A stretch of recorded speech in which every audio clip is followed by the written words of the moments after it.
എന്നിട്ട് ആര്യൻ ഇവള് പറഞ്ഞല്ല കൈ പിടിക്കുന്ന ടാസ്കിൽ ലാസ്റ്റ് ഇവൻ ഇവളുടെ വയറ്റിലോട്ട് നോക്കി കയറുന്നു. വേണ്ടാത്ത തെരഞ്ഞു കൊടുത്തിരിക്കുന്നു കാമദേവൻ. അയ്യോ കൊച്ചമ്പിള്ളയുടെ വേണ്ടാത്ത സ്ഥലം ഏതാന്ന് എനിക്കിതുവരെ അറിയില്ല. നീ എന്തായി പറയണേ? എന്നിട്ട് ഇവള്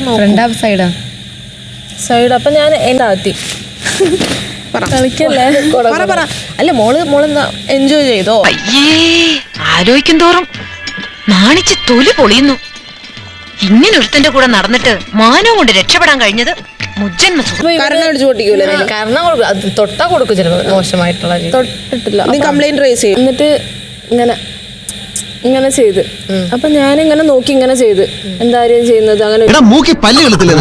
നിന്റെ മകളാകാൻ പ്രായമില്ല അവക്ക്. ഇവൻ സമനില തെറ്റി ചെയ്യുന്ന ഈ ഇടയായിട്ട് ഇതിന്റെ സ്ഥിരം പരിപാടി.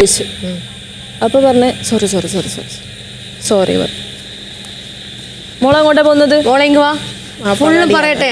എനിക്കിപ്പോ തന്നെ ശരിക്കും മനസ്സിലായി നമ്മൾ തമ്മിൽ സഹകരിച്ചു പോകാൻ ബുദ്ധിമുട്ടാ. നമ്മൾ തമ്മിൽ ശരിയാവില്ല. നമുക്ക് പിരിയാം. അതാ നല്ലത്. അല്ല നീ കേക്ക്, ഞാൻ കേട്ട് രസിച്ചതാ, നീ കേക്ക്. ഇന്ന് ഈ ഡബിൾ മീനിങ് അടിച്ചില്ലേ, അതിന് ശേഷം അവിടെ പോയി ഇരുന്നപ്പോഴാണ് എനിക്കിത് പെട്ടെന്ന് സ്ട്രൈക്ക് ആവുന്നത്, ഓർമ്മ വരുന്നത്. ആണല്ലോ തനിക്ക് ഇങ്ങനെയൊക്കെ ചോദിക്കാൻ. ബേസിക്കലി മൊത്തത്തില് എല്ലാ കാര്യത്തിലും അല്പം നാണക്കുറവുള്ള പാർട്ടിയാണ് ഞാൻ. അതല്ല എന്റെ പ്രശ്നം, ഇവള് റിയാക്ട് ചെയ്ത രീതിയാണ് എന്റെ പ്രശ്നം, അവനല്ല എന്റെ പ്രശ്നം. ആയിക്കോട്ടെ. എങ്ങനെ സഹിക്കണു ഈ മുതലിനെ? എന്തായിരുന്നു ഒരു കാലത്ത് രണ്ടാളുടെ സ്നേഹം? ഈച്ചയും ചക്കരയും പോലെ അല്ലായിരുന്നോ? ഒരു പായിൽ ഉറങ്ങി ഒരു പാത്രത്തിലുണ്ട്. അനാവശ്യ കാര്യങ്ങൾ സ്പ്രെഡ് ചെയ്യല്ലേ കേട്ടോ. അനാവശ്യ കാര്യം സ്പ്രെഡ് ചെയ്യല്ലേ. നിർത്തിക്കാളെ. നീ ആരാന്നാ നിന്റെ വിചാരം? ഈ അഹങ്കാരമൊക്കെ അങ്ങ് കോഴിപ്പള്ളിയിൽ വെച്ചിട്ട് വന്നാ മതി കേട്ടോ.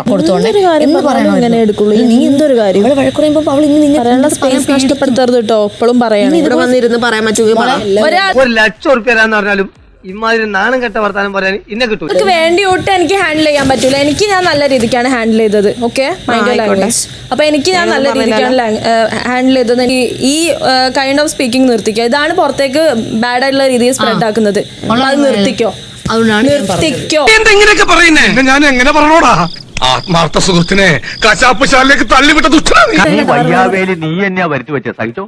അതൊരബദ്ധായി പോയി എന്ന് ചില നിലാവുള്ള രാത്രികൾ എനിക്കും തോന്നാറുണ്ട്.